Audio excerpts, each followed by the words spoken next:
when I played, and lineouts would have been a big part of.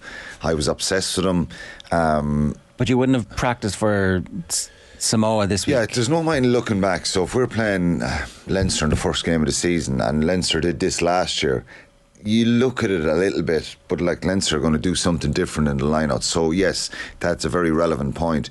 I think going forward, when they look at the block of lineouts that they've done throughout the tournament, they'll try and dissect which ones worked well.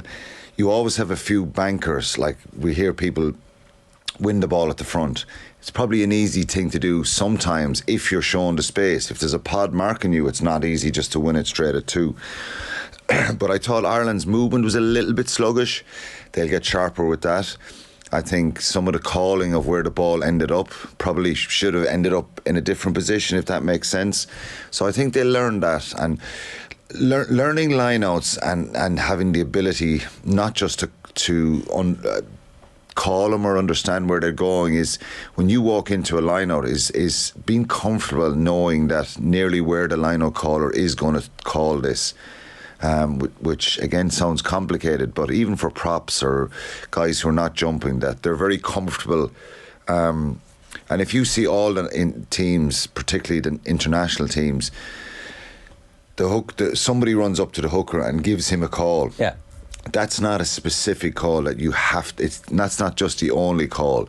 There's always a get out of jail buzzword if the pod has been marked really obviously. So in other words, they go and call it's going to the middle, but then if that middle pod has been really well marked, there's a buzzword that there's a bit of movement and it can go to tail or the front.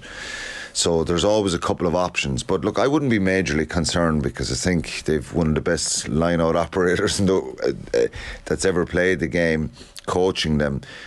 Just a little bit more sharpness there, and a little bit better in the execution, all-round stuff, quicker throw, quicker lift, quicker movement on the ground. But sometimes the opposition just...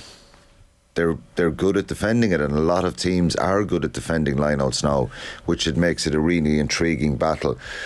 I've always said this: one lineout loss in a game in a crucial area can be a match winning moment. Career defining. Yeah.